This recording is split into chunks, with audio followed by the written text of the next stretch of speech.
एक जैसे महात्मा गांधी के बारे में कहा जाता है कि गोडसे ने जो मारा, उनकी जो हत्या की, गोडसे कहा जाता है कि वो देशभक्त और देश का जो विभाजन हुआ उसको लेकर के बहुत गुस्से में थे। इस जो थ्योरी गढ़ी गई है, इसके बारे में आपका क्या कहना है? जी, मैं सैयदा तनवीर फातिमा। सबसे पहले तो मैं गांधी जी को नमन करती हूँ। और ये जो फैलाया जा रहा है, ये झूठ फैलाया जा रहा है। और जो गोडसे की विचारधारा और गांधी जी की विचारधारा, ये दो विचारधारा विपरीत थी। गांधी जी मोहब्बत की दुकान खोले हुए थे और अहिंसा के पुजारी थे। गोडसे हिंसावादी थे। हिंसा करके कुछ दिन वो काबिज हो सकते हैं, लेकिन ज्यादा दिन हिंसा किसी को पसंद नहीं है, ना आपको ना हमको। और हर कोई मोहब्बत ही चाहता है, मोहब्बत से। और जिस तरह गांधी को लोग भ्रम फैलाए हुए, गांधी जी को पढ़ना समझना आसान नहीं है। आज हमारे तीन वक्ताओं ने बहुत अच्छी अच्छी बात कही गांधी जी के लिए कि गांधी जी की क्या विचारधारा थी, गांधी जी किस तरह सोचते थे, और किस तरह से तीन अभी पंडित जवाहरलाल नेहरू और सुभाष चंद्र बोस, इनके लिए गांधी जी ने जो बातें कही, मोहब्बत की बातें कही और हिंदू मुस्लिम को एक लेके जो गांधी जी चले, उसी तरह से ये हमारे राहुल जी भी मोहब्बत की दुकान खोले हुए हैं। आप देख लीजिए कि कन्याकुमारी से लेके कश्मीर और पश्चिम, पूरब से लेके पश्चिम तक राहुल जी पूरा चल रहे हैं। और ये अपनी मोहब्बत की ही दुकान फैला रहे हैं, हर जगह मोहब्बत बांटते हुए चले जा रहे हैं। और इसी तरह मोहब्बत बांटते बांटते 24 में आप इसका रिजल्ट देखिएगा और आपको अच्छा रिजल्ट आएगा। जी जी। हमारे साथ एक अधिवक्ता जी हैं, उनसे भी बात करना चाहेंगे कि क्या ये जो पूरा आजकल जो चल रहा है गांधी वर्सेस जो गोडसे है, जो ये पूरा थ्योरी जो आप देख रहे होंगे, क्या कहना है इसके विषय पर? देखिए ना, आज समाज को ना गांधी से मतलब है और ना ही गोडसे से मतलब है। मुझको लगता है आज सबसे पहले मैं नमन करता हूँ महात्मा गांधी जी को, जिन्होंने बलिदान दिया, सत्य अहिंसा और प्रेम का पाठ पढ़ाया लोगों को समाज में, और सशक्त होकर के लड़ने की क्षमता उनके अंदर रही। गांधी जी के बारे में मैं बताना चाहूंगा कि अगर गांधी जी ने उस समय इंग्लैंड में बैरिस्ट्री की होगी तो निश्चित किसी गरीब घर के या भिखमंगे घर के नहीं रहे होंगे। उनके पास भी बहुत बड़ी शान शौकत रही होगी। और वो व्यक्ति एक टायर का चप्पल पहन करके, अधनंगी धोती पहन करके भारत को एक नई दिशा देने के लिए जो कार्य किया है, शायद आज की डेट में बड़े बड़े धर्माचार्य भी किसी धर्म के नहीं करते हैं। मैं ऐसा देखता हूं समाज में। गांधी जी की बात अगर हम करते हैं तो गोडसे और गांधी, जब गांधी की हत्या होती है उसके बावजूद भी गोडसे को ये मान लिया जाता है कि कहीं ना कहीं एक गुमराह व्यक्ति है, और उसको तब भी हिंसात्मक प्रवृत्ति के लोग नहीं आकर के मारते हैं। यानी तब भी गांधी के मूल्यों को देख करके गोडसे को क्षमा कर दिया जाता है। ये गांधी जी के विचारों की इस पवित्र भूमि पर महत्व है। मैं कहना चाहता हूं कि जो आज गोडसे के पुजारी भी हैं तथाकथित, और गांधी जी की भी पूजा करते हैं, एक तरफ गाली देते हैं, दूसरी तरफ पूजा भी करते हैं। जब वोट लेना होता है तो पूजा लेकर के गांधी को खड़े हो जाते हैं और कहते हैं हम गुजराती हैं, तब गुजराती से नाता जोड़ लेते हैं। और जैसे ही उनको मौका मिलता है कि वोट लेने की बारी है, तो नए नवयुवकों को गुमराह करने के लिए गोडसे की परिभाषा बताया करते हैं। नरेंद्र मोदी जी 2014 में पहली बार भारत में प्रधानमंत्री बने तो सबसे पहले उन्होंने 12 से 14 साल के नवयुवकों को पकड़ा और मन की बात विद्यालयों में करना शुरू कर दी, ताकि वो गांधी को पढ़ ना सके, वो गोडसे को पढ़ें, गोडसे की विचारधारा को पढ़ें। आज वो 12 से 14 साल का बच्चा 22 से 24 साल का हो गया और एक बड़ा वोटर के रूप में नरेंद्र मोदी जी के साथ जुड़ गया है। तो सबसे ज्यादा जरूरी है कि जो हमारा नवयुवक है, नौजवान है, छात्र हैं, सबसे पहले छात्र की श्रेणी से ही हमें लाना पड़ेगा। उन्हें गांधी के विचार पढ़ाने पड़ेंगे, उन्हें जो है सुभाष चंद्र बोस के भी विचार पढ़ाने पड़ेंगे, उनको पंडित जवाहरलाल नेहरू के विचार पढ़ाने पड़ेंगे, डॉक्टर भीमराव अम्बेडकर के विचार पढ़ाने पड़ेंगे। कांग्रेस और उनके कार्यकर्ताओं को या गांधी विचारधारा के जितने भी लोग इस दुनिया में हैं, उनको अपने बच्चों को, स्कूल में छात्रों को, नौजवानों को बताना चाहिए और इसको पढ़ाया जाना चाहिए। लाइब्रेरी होनी चाहिए, जो नहीं है, धीरे धीरे लाइब्रेरी खत्म हो रही है सब जगहों से।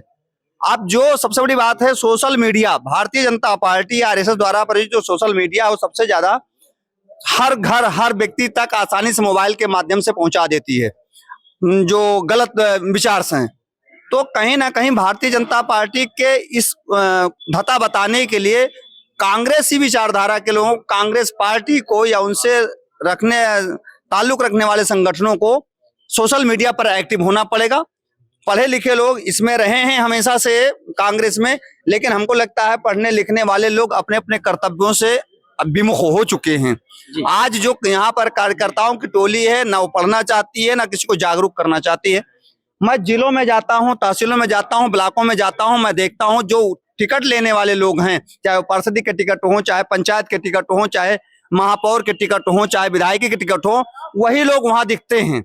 और तब दिखते हैं जब वोट की टाइम आता है तब। तो जरूरत है कि वोट के टाइम पर ही ना किया जाए इसको सतत। जिस प्रकार से भारतीय जनता पार्टी सपने में भी चुनावी मोड में होती है, उसी प्रकार से हमें भी चुनाव, सोते जागते उठते बैठते 24 घंटे 365 दिन लगातार हमें कांग्रेस के विचारों को, हमारे पुराने नेताओं के विचारों को, और इलेक्शन मोड में आपको भी होना पड़ेगा। अगर सत्ता बदलनी है तो निश्चित तौर पर इस पर काम किया जाना चाहिए। मैं कांग्रेस पार्टी से यही कहूंगा। ठीक, जैसे कि आपने देखा होगा, आप भी समाज से जुड़े हैं और समाज में क्या चल रहा है ये देखते होंगे। ये कहा जा रहा है कि महात्मा गांधी जी ने भगत सिंह को बचाने का प्रयास नहीं किया, इसके बारे में आपके क्या कहना है? देखिए, जो इस सरकार है वो जात-पात का भावना देता है। महात्मा गांधी के कदमों निशान पे ये सरकार चले तो जितना महात्मा गांधी जी ने तपस किए हैं उतना बीजेपी ने नहीं कर रहा है। वो जात पात का राजनीतिक है। महात्मा गांधी जी ने जितने संघर्ष कर चुके हैं, और इसके लिए सिर्फ हमारे पार्टी राहुल गांधी जी ने जो अपने पैर के छाला ने समझे, उनको छवि खराब करने के लिए तमाम राहुल गांधी जी या प्रियंका गांधी के लिए उनको बदनाम किया, तमाम जलीलो जलील किया। तो इससे बीजेपी सरकार बिल्कुल डरी हुई है।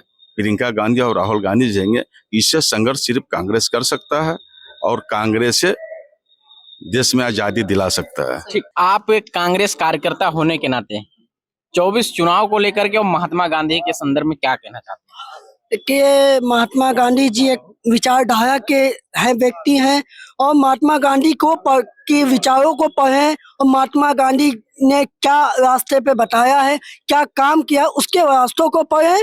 और आने वाले 2024 में निश्चित तौर पे जो है जो सत्ता काबिज के लोग हैं, ये जो है इनको उखाड़ फेंकने का काम यही एक जो है वो कांग्रेस पार्टी है। कांग्रेस पार्टी करेगी जी, तो महात्मा गांधी के विचारों को फॉलो करके जरूर।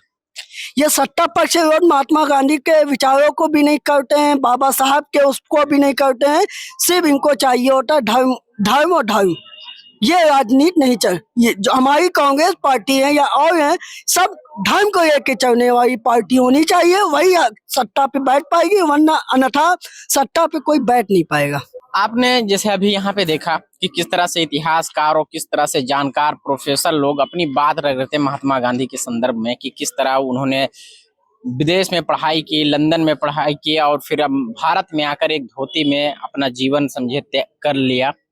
और आज उनके लिए अपने ही देश में इतना नफरत और इतना उनके खिलाफ प्रोपेगेंडा फैलाया जा रहा है, क्या कहना चाहिए? सबसे पहले तो महात्मा गांधी जी को मैं प्रणाम करना चाहता हूं, और जो उनके नीति और सिद्धांत हैं वो काफ़ी अच्छे थे, और जो कि वो हमारे जो भारत के हैं, जो किसी भी धर्म के हैं, वो छुआछूत नहीं किए और सबको लेकर के चले। वो जो कि हम चाहते हैं कि जो उनके जो कि विचार थे, उन्हीं के विचार के धाराओं के हिसाब से और जो कि हमारे भारत में वो लोग सब चले। और दूसरी बात ये है कि जो कांग्रेस पार्टी जो है, तो जो जिला स्तरीय लोग नेता हैं, प्रदेश स्तरीय नेता हैं, तो वो लोग ग्रामीण क्षेत्र में जाकर के अभी लोगों के दुख सुख में अभी लोग नहीं भाग ले रहे हैं ज्यादा, और जो कि धरातल स्तर पे ही वोट है।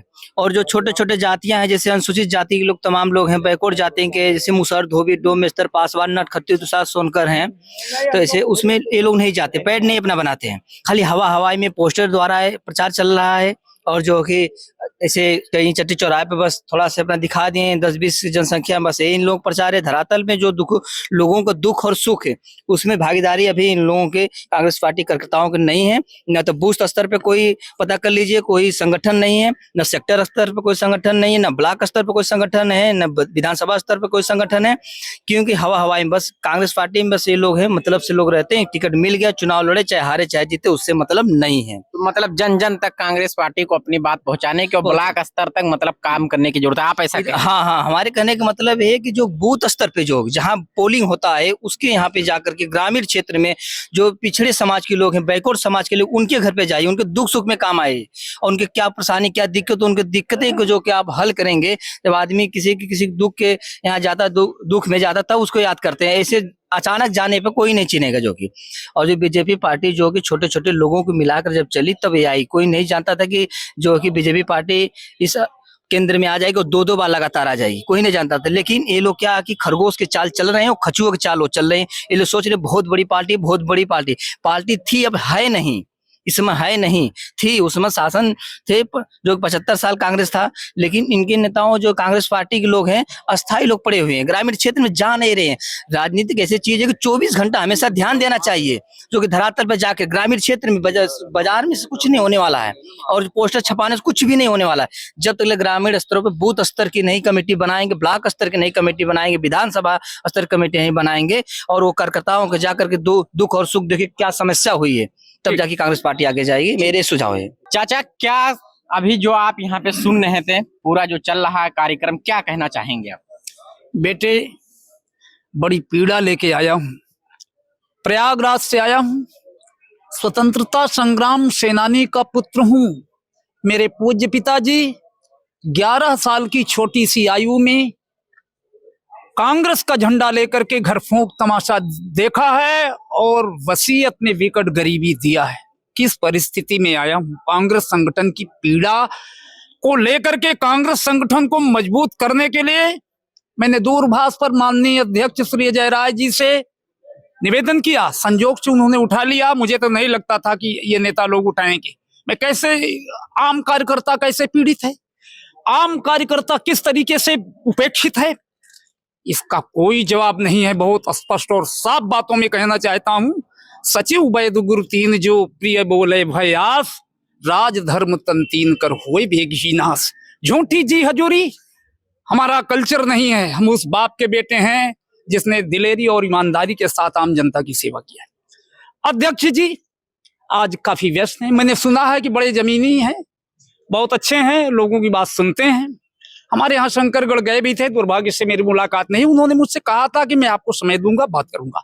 अब तक हमारी उनकी वार्ता नहीं हो सकी। मैं कुछ बिंदुओं पे कांग्रेस संगठन के संदर्भ में आवश्यक चर्चा उनसे करना चाहता हूं। मैं ये नहीं चाहता कि मुझे कोई आप पदाधिकारी बना दीजिए, मैं नहीं चाहता कि आप मुझे कोई टिकट दे दीजिए। मैं चाहता हूं कि कांग्रेस की खोई हुई गरिमा को किस तरीके से वापस लिया जाए, उस संबंध में कुछ चर्चा करना चाहता हूं। पर लगता है, उम्मीद है कि मुझे समय ना मिल पाएगा। मुझे लगता है मिल जाए अलग बात है। तो किससे आप मिलना चाहते हैं? हम मिलना, अब आज तो आए हैं प्रदेश अध्यक्ष महोदय से। मैं राहुल जी के पास गया दिल्ली, नहीं मिले। वहां तो ऑल इंडिया कांग्रेस कमेटी इस तरीके से पैक करके दी गई थी कि लगता था कोई आतंकवादी है। हमार बाप ओ इंदिरा जी का आनंद भवन में हिंदू हिंदू कह के लड़कई में वो खेलत रहे हैं। वो बाप के बेटवा है, नो परिवार से हम। आज ऐसी स्थिति है कि सामान्य तौर पर हमारी बात सुनी ही नहीं जा सकती। न कोई हमसे मिलेगा न बात करेगा। मेरा अपराध है कि मैं गरीब, भारी अपराध है। मैं गरीब हूँ, गरीब की कदर नहीं है इस देश में। और कहीं सारी जगह पर हमका कौन के वो कुछ दे तो न दे, ले तो ले ले। देखिए ये कल्चर बन गया। मैं कांग्रेस पार्टी की बात नहीं करता हूँ, आम तौर की बात कर रहा हूँ। और उस कल्चर में दुर्भाग्यवश कांग्रेस भी अछूती नहीं है, जो देश का एक कल्चर है। देश में क्या है? तो अजय राय जी से मुलाकात हुई आपकी? जी नहीं हुई। अभी सामान्य हम आपकी बात को राय साहब, अजय अध्यक्ष साहब तक पहुंचाएंगे। मेरी बात सुनिए। हाँ। अजय राय जी से थोड़ी सी मुलाकात हुई है। हाँ। थोड़ी सी, हाँ। संक्षिप्त। हाँ। लेकिन जिस उद्देश्य से हम उनसे मुलाकात करना चाहते थे, 5 मिनट 10 मिनट का समय, वो नहीं मिल पाया। और वो मुझे देखे हैं, उनसे मैंने बताया कि मैं प्रयागराज से आया हूँ, आपसे दूरभाष पे मेरी चर्चा हुई, आपने मुझे बुलाया भी है। उन्होंने कहा था कि आप 29-30 में एक दिन आ जाइए। मैं आया हूँ वहां पर। अब तक मेरी उनकी कहीं कोई वार्ता नहीं हुई। मुझे उम्मीद है कि अजय राय जी, मैं उनसे परिचित नहीं हूँ, जैसा मैं सुन रहा हूँ कि बहुत जमीनी व्यक्ति, बड़ा संघर्षी, बहुत बढ़िया आदमी है।